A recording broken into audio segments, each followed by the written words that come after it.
Assalamualaikum warahmatullahi wabarakatuh. Balik lagi dengan saya di Wildanum Official.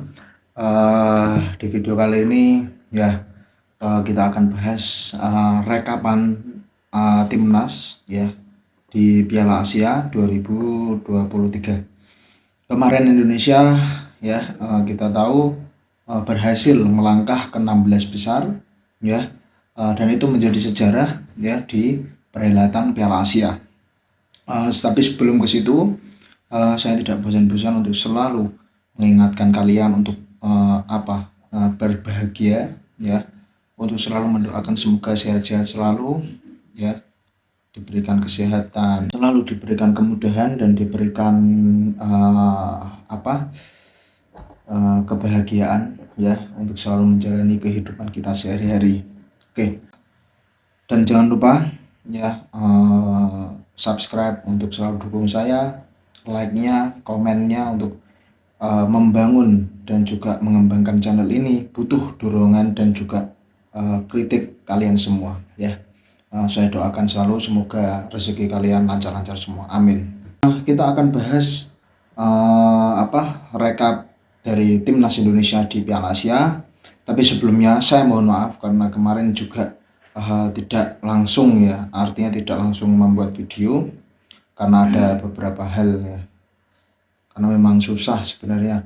Kemarin saya juga habis dari luar kota, artinya tidak ada kesempatan untuk membuat video kecuali yang kemarin pas lawan timnas Australia. Nah itu saya juga tapping di luar daerah saya ya, artinya ada kesempatan. Tapi setelah itu juga saya memutuskan untuk nantilah ketika saya pulang baru saya akan membuat beberapa review untuk rekapan timnas, kemudian nanti juga perkembangan timnas ke depannya, progres apa yang harus kita bahas, yang harus kita diskusikan. Nah, saya ingin untuk video-video ke depannya ada saran-saran dari kalian semua untuk pembahasan mengenai spesifik tentang apa, kemudian juga yang penting untuk selalu komen aja, tidak apa-apa. Saya tidak pernah membatasi komen. Artinya ketika itu membangun, artinya ketika misalkan itu ada ide di komen kalian, ya itu sangat bagus untuk respon saya yang akan menjadi preferensi untuk pembahasan di video. Oke, timnas Indonesia kita tahu di Piala Asia kali ini datang sebagai underdog, bahkan menempati peringkat terendah di antara semua peserta Piala Asia, kedua setelah Hong Kong, dan juga menjadi pemain termuda ya, skuad termuda ya di Piala Asia dengan rataan 24, ya sekian lah. Artinya Indonesia datang di Piala Asia ini jelas bahwa no pressure. Artinya tidak ada pressure di situ, karena memang di atas kertas kita tidak bisa dituntut untuk bahkan sebatas lolos phase group.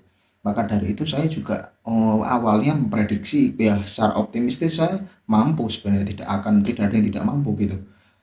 Dan ya Indonesia membuktikan bahwa apa yang jadi prediksi saya itu benar, bahwa ya terlepas hasil hanya menang lawan Vietnam dan setelahnya selalu kalah, tetap Indonesia berjuang ya, kita harus apresiasi itu. Artinya Indonesia sesuai dengan prediksi dan sesuai dengan harapan seluruh masyarakat Indonesia bahwa Indonesia akan lolos di 16 besar Piala Asia, itu terjadi ya, itu poin positifnya. Dan sekaligus sejarah ya, karena Indonesia sebelumnya walaupun sudah beberapa kali mengikuti perhelatan Piala Asia, ini ya 2023 ini yang setelah ke 17 tahun atau 16 tahun lamanya kita absen. Terakhir di 2007 itu pun kita sebagai tuan rumah. Dan ya ini pertama kali kita lolos 16 besar.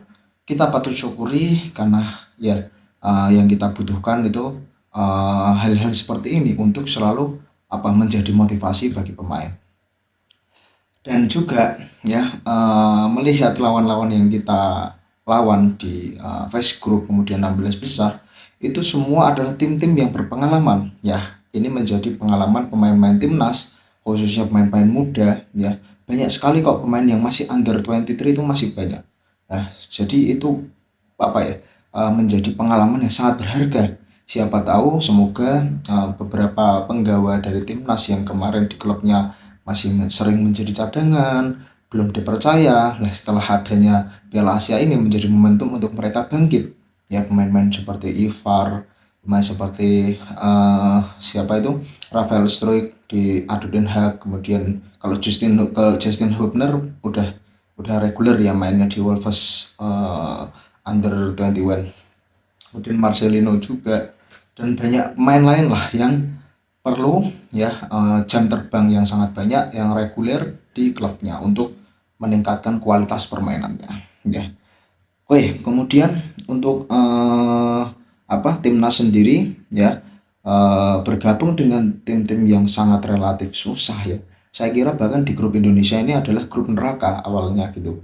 Terlepas dari adanya Vietnam pun juga dia termasuk 100 besar kan. Tapi kita bisa mengalahkan. Nah, itu kan jadi satu-satunya pencapaian kita. Artinya ini tak terlepas dari kerja keras pemain yang sangat bagus, ya sangat punya hunger untuk tidak inferior ya kalau di Vietnam begitu, kalau ketika melawan Vietnam. Tapi untuk melawan Irak, melawan Jepang, melawan Australia itu ya praktis kita memang tidak ada diunggulkan. Tetapi yang justru kita mengagetkan ketika melawan Australia ya, melawan Australia kita bisa bermain seperti itu ya, itu di luar perkiraan kita sebagai fans, dan bahkan ya banyak orang yang nggak menduga Indonesia akan bermain seperti itu. Kita bahas di phase group ya, Indonesia hanya mencetak 3 gol, 1 gol ke gawang Irak ya, dilesakan oleh Marcelino. Itu pun golnya proses gol yang sangat berkelas ya, jarang kita melihat proses gol seperti itu di tim nasional Indonesia. Kemudian gol kedua ya, di laga kedua melawan Vietnam itu gol penalti dari Asnawi setelah Rafael Struijk menerima umpan long ball dari Justin Hubner yang dilanggar, dan kemudian Asnawi berhasil melaksanakan tugasnya dengan baik. Kemudian gol ketiga kita bisa melakukannya itu ketika melawan Jepang, itu something gitu kan. Sekelas Jepang kita bisa mencetak gol gitu kan, itu sangat-sangat ya di luar perkiraan kita. Artinya melawan Jepang, gol yang dicetak oleh Sandy Walsh dengan skema yang Indonesia banget atau Sintayong banget dengan lemparan ke dalam arhan, ya setidaknya kita bisa mencetak gol gawang Jepang. Dan yang saya soroti sebenarnya, terlepas dari kita kurang produktif ya, kita kurang decisif di dalam gawang, di depan gawang, sebenarnya kita masih sering melakukan kesalahan-kesalahan yang tidak perlu sebenarnya kita lakukan gitu di semua laga, bahkan di laga lawan Irak, di laga lawan Vietnam. Untungnya di laga lawan Vietnam kita walaupun sedikit melakukan kesalahan, tapi kita bisa antisipasi itu sendiri. Terus melawan Jepang kita melakukan kesalahan juga, melawan Australia kita juga melakukan kesalahan. Artinya ini yang harus dibenahi dari masing-masing pemain, yaitu meminimalisir kesalahan ya. STY selaku pelatih bisa apa ketika pemainnya melakukan kesalahan? Itu kan tidak selalu salah pelatih gitu loh, karena ya kualitas pemain kita ya sebatas itu. Artinya kita tidak bisa berharap untuk pemain ini tampil sempurna gitu kan. Wong pemain sekelas Van Dijk, pemain sekelas Gabriel Magalhaes, pemain sekelas William Saliba dan lain-lain lah main dunia, itu pun mereka melakukan kesalahan. Nah, kenapa pemain seperti Ahmad tidak boleh melakukan kesalahan?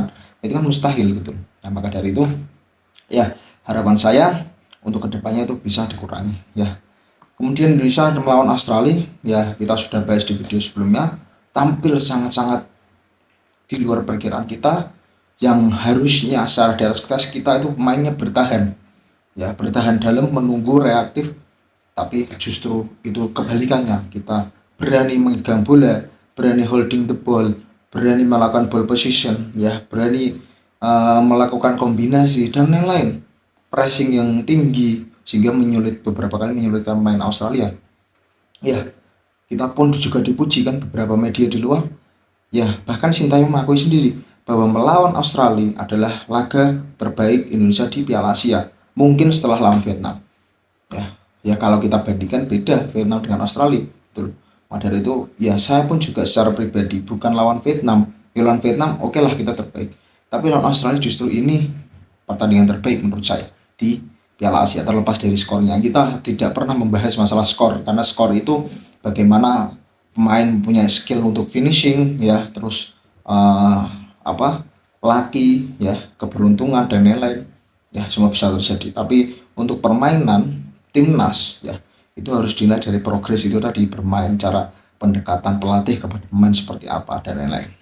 Oke, mungkin itu saja ya, sedikit rekapan dari tim nasional Indonesia di Piala Asia 2023. Semoga kita masih selalu mengikuti Piala Asia, artinya kita harus tampil konsisten setiap tahunnya ya, kita bertarung fight mati-matian untuk lolos ya, itu untuk selalu bisa mengembangkan potensi-potensi dari pemain-pemain kita, karena kalau kita sudah mendapatkan jam terbang tinggi, utamanya kalau di kawasan Asia ya, di Piala Asia ya, pasti kita akan terbiasa, dan nanti kita baru bisa bicara masalah prestasi yang bernama trofi. Oke, mungkin itu ulasan atau rekapan dari saya untuk tim nasional sepak bola Indonesia. Semoga ya kita diberikan kesehatan ya, kita diberikan kekuatan, kita diberikan kemudahan untuk melakukan sesuatu, dan yang terakhir jangan lupa like, komen, dan subscribe untuk mendukung channel ini dan juga agar channel ini bisa berkembang ke depannya. Oke, terima kasih. Saya pamit undur diri. Assalamualaikum warahmatullahi wabarakatuh. Ciao.